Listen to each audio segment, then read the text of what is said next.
morning, everyone. This is Chef Nicole here, and today I wanted to go ahead and make some pumpkin scones. So I am going to be utilizing the recipe that you all are optionally able to make in class this week if you chose to not do the biscuits. But I have made a couple of adjustments to these scones already. So I wanted to get started first with doing mise en place, just to get this all together and take everyone through the process of the scones start to finish. So first I want to go ahead and do my wet ingredients and my butter. That way I can get everything back in the refrigerator and kept nice and cold while we're working. So just to do the wet ingredients very quickly, I have my bowl, gonna get that on my scale right here, making sure I have all of my correct tools. So first up is going to be our milk, which we are going to adjust down to about 60 grams.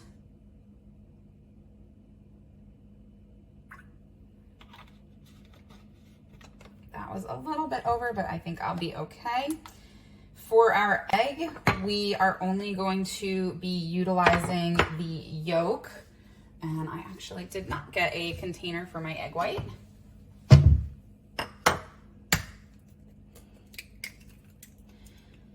So because I am adding pumpkin to this recipe, one thing I need to do is consider how much water my pumpkin has, which can be quite a bit. And so I want to take out the egg white, as the egg white is mostly water that I do not need. However, I don't want to give up the fat in the recipe, so I want to keep that yolk. So I've got my milk, my egg yolk, and now we're going to add some pumpkin. We're going to do about 70 grams of pumpkin. All right, and that is good. So with scales, make sure that you guys are always moving the scale out of the way when you go to mix, that you're turning it off before you're moving it. This helps to make sure that you keep longevity of your scale and that you don't alter the calibration. So we're just gonna loosely get this all mixed together until it is uniform and smooth and all that pumpkin puree has been mixed in. So we've got our liquid ingredients all put together right here. We're gonna put away everything that we don't need back into our refrigerator. Cleaning as you go is such an important step. And so then we're gonna get our butter done next. For our butter, 1 stick of unsalted butter roughly weighs 113 grams. For our recipe, we are still gonna be using 98 grams of butter. And so I pretty much know I'm gonna use all of this stick, so I'm just gonna get all of it cut. And move that out of the way. Move this for the moment, just to give everyone a better view. So with our stick of butter, I like to use a bench knife to cut because I can apply pressure with both my hands from the top. You can use a regular chef's knife, but butter is a fat, which means it does get very slick and slippery. And so the one thing I don't want to ever do is be using my hand to press on the handle and the tip of the knife and slip and then accidentally cut myself, which I have done, and so I no longer do that. So we're gonna get this cut down into thirds. And then from our thirds, we will rotate our butter 90 degrees and cut into thirds again. And then we will get this diced and start scaling. Again, my scale is off. When I move it, I'm turning it back on. Since my container's already on top, it automatically scales to 0, and then we can go ahead and start getting together our 98 grams of butter.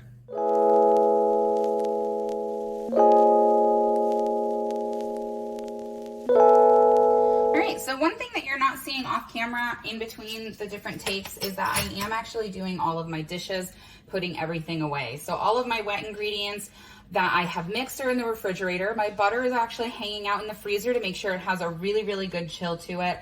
And anything else that I've utilized that was dirty has now been washed and cleaned and is set to the side. So now we can continue with our dry ingredients. So we're gonna start with our flour. And we are actually going to increase our flour just a little bit to 255 grams. The reason is because with the milk adjustments and the pumpkin adjustments that I've made to this formula, I do still find the dough to be a little bit wet. And so I just want to make sure that it is exactly where I want it to be. So when I tared my bowl here, I did tear it with my sifter on it. That way I could scale right into my sifter. Of course, when you are taking your mise en place and getting photos, you won't be able to do this. But in the future, when you're scaling things, you absolutely can. So we've got 31 grams of sugar, but we're actually going to increase this just a smidge because I do like my scones to be slightly sweeter. Also, having the additional flour helps to make sure that my scones are not overly soft with that additional sweetness, because sugar does create a more tender crumb structure. So we've only increased by 12 grams. And if you notice, everything gets placed to the side. I'm trying to make sure I keep myself very organized. If ingredients are in front of me, it means that they haven't been added into my recipe. So it's also a really helpful way for me to recognize what I still need to add and what I do not. So I need 15 grams of baking powder. When I'm adding it to my sifter, I do kind of sprinkle it all over, almost as a way to pre-mix a little bit. I have salt on my opposite counter just because that's where my salt jar lives. So I'm just gonna go grab some salt.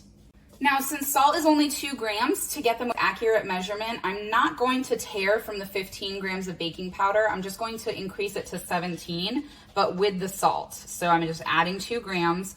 This way I get the most accurate measurement possible. So we've got that there. And then since I'm doing pumpkin, I do want to go ahead and add some spices. And on these ones, I'm mostly just going to do 1/4 teaspoons for a lot of the options and a couple of larger ones for others. So I have allspice, nutmeg, ground ginger, ground clove, and ground cinnamon. So we're going to start with our ground clove. These are all sprinkle containers, so just have to open them back up. We're gonna do just like a scant 1/4 teaspoon because clove is a pretty intense flavor.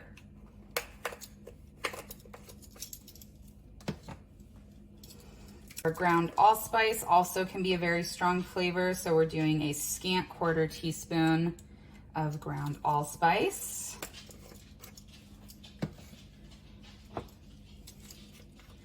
Nutmeg is another one that we'll do just under 1/4 teaspoon of. So these are going to be very spicy scones, and I am looking forward to that. Now for our ginger, we're going to do a mounded 1/4 teaspoon. And for our cinnamon, we're going to go in with a 1/2 teaspoon of cinnamon.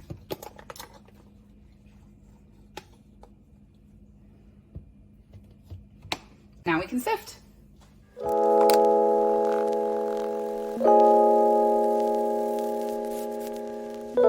right, so we are ready to mix. We have our sifted dry ingredients, we have our chilled butter. We have not done our inclusions just yet as far as scaling, so we're gonna add those in a minute, but if you can notice, I have put on gloves. So with this, if you noticed earlier, I do have some painted fingernails that are on the longer side, which generally in a kitchen is not allowed. Reason being, nail polish can chip, it can fall and flake into your food, and we do not want that. So even though my hands are dry and clean and they have been washed, I still have a longer fingernail where bacteria can get trapped. And so in order to make sure that I do not trap bacteria under my fingernails and that my nail polish does not chip into my food, anytime I am handling food directly, I will always be sure to wear gloves. Now, if I was working in a professional kitchen or going to scale, as you all are, and just as I had when I was in culinary college, I would not have long nails and I would not have them painted ever.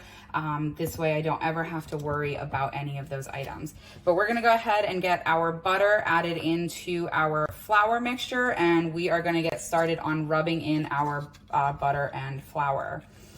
So I did pre-cut everything, so it's a little bit more correctly sized. We're gonna go in, because those blocks were frozen for a short period of time, a lot of the butter cubes have stuck together. So our first goal is to get them separated, and then we will begin to cut in our butter.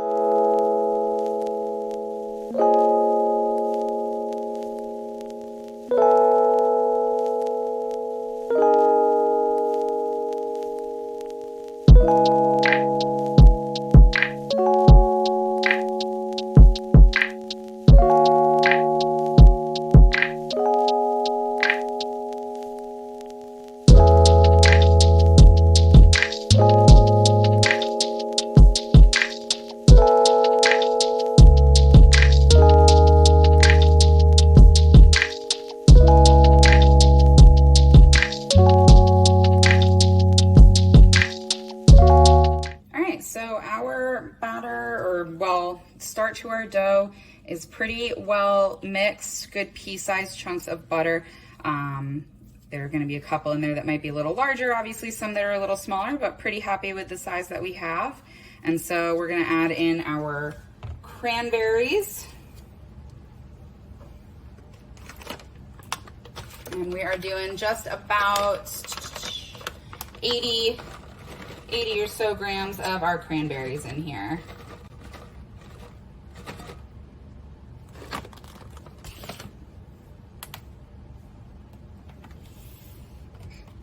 So with dried fruit, sometimes they also clump together, so we're just gonna get in there and try to separate out some of those cranberry chunks so that we don't have any super large areas of concentrated cranberries. And also that way we get these evenly dispersed in our mix before we go ahead and add in our wet ingredients and finish up the shaping of our scones. All right, so we are all set and ready to get everything combined. So we're just gonna add in our liquid ingredients, really making sure to scrape the bowl and get everything out.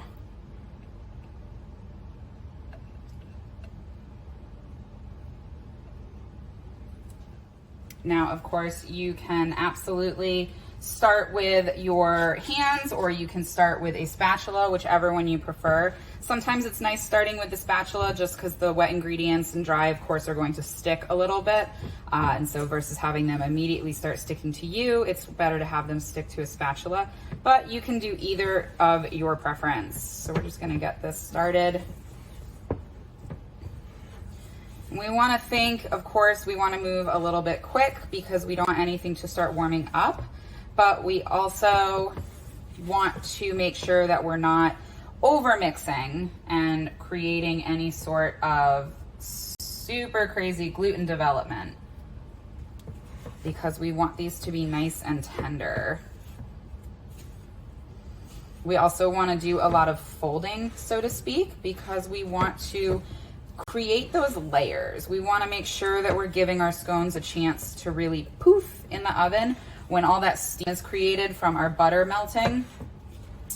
And so by layering, almost like you would if you really think about croissants and how they have all those gorgeous layers, it's from the way the dough is layered together. And so by layering biscuits and scones, we can help to achieve a similar consistency. So I prefer, because with these kinds of doughs, they do tend to be just sticky enough or sometimes just dry enough, depending, that you can finish shaping them completely in the bowl.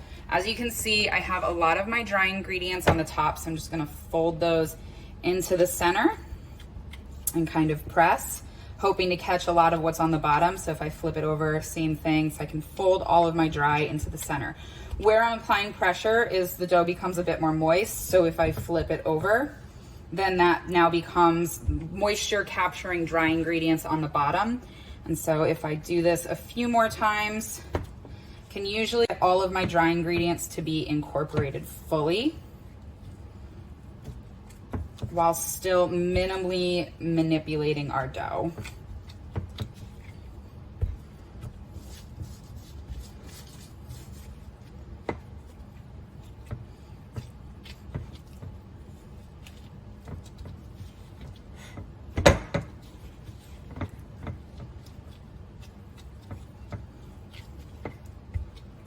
We do want to make it so that there's really no dry sections. We don't want any pockets of dry ingredients.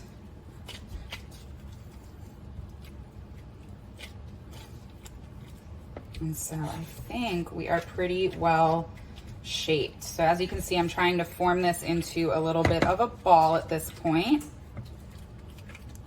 I am a little bit sticky, so having extra flour at this point would be really good. I do have my gloves on, so it's minimizing how much I'm sticking, which is also really nice. But I'm basically pre-forming my patty shape. Now, of course, if you're using a rolling pin, the nice benefit to that is that you can't warm it up, at least not the way that my hands are right now.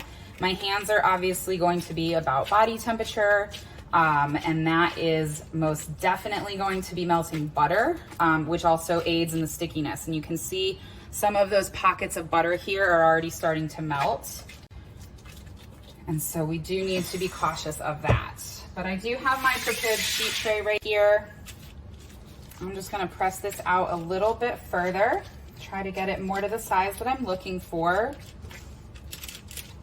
which is just a tad thinner. Also trying to keep that really nice round shape and preserve the integrity of my dough. But I'm thinking that that looks pretty good. We're probably just about an inch thick. And so we are ready to cut our scones. So I have my bench knife here to cut. Of course, a knife works also. None of my knives are knives that I like cutting directly on metal, just due to the quality of the knife. And so a bench knife works just fine for me. So we're just gonna divide our dough in half, going straight up and down, making sure to cut with a purpose. And then we are going to divide in half again, being very firm with our pressure and only coming straight up and down. We just took all this time to create all these beautiful layers. We want to preserve them.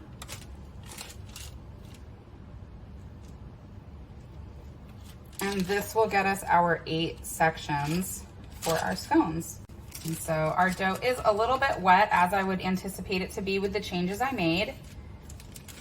We're just gonna get these separated, and we are ready for egg wash. So I have an egg wash that I've already made. It's 1 egg with a little bit of milk, nice and mixed together. I've got my brush right here, and of course we're just going to egg wash the very tops of our scones, avoiding the sides and not over egg washing, because we don't want to have scrambled eggs with our scones. So we're just going to very lightly brush the tops. Remember, egg wash, cream wash, any of the washes when you are brushing them on a product, they are there to assist in golden brown, in shine. They are not intended for dousing, so we don't want to overdo our egg washes in any product. So we're gonna add a little bit of cinnamon sugar on the top here. This is gonna give us a little bit of a crunch, some added flavor, and it just adds that really just nice finish to our scones. All right, so our timer just went off for our scones, and things are looking really, really fantastic in here. So these have been baking for just about 18 minutes, and I think they look wonderful. So we can see that they are nice and firm when pushed on. They've got a gorgeous golden brown. We got some pretty good rise out of the side of them. You can see that nice like cracking and layering. Those are very hot. Of course, from the tray when we had built the scones on here, there's a little bit of residue that obviously has overbaked. But the bottoms of our scones, and some of them are gonna show a little bit of sign from that, but the rest of them are looking pretty good. I do have a darker tray, so I know that to expect a little bit of darkness on the bottom of my scones. If I wanna prevent that, I can always double pan them. But these are looking wonderful. Definitely looking forward to giving them a chance to cool off so that we can try one and enjoy. So I hope you guys found this helpful, and will also be enjoying some delicious scones. If you've got any furry friends like I do, make sure that the hot items are far enough away that they do not end up also trying to enjoy them when it is a little too dangerously hot for them. All right, everyone. Again, I hope this was great. If there are questions, please do not hesitate to reach out and let me know.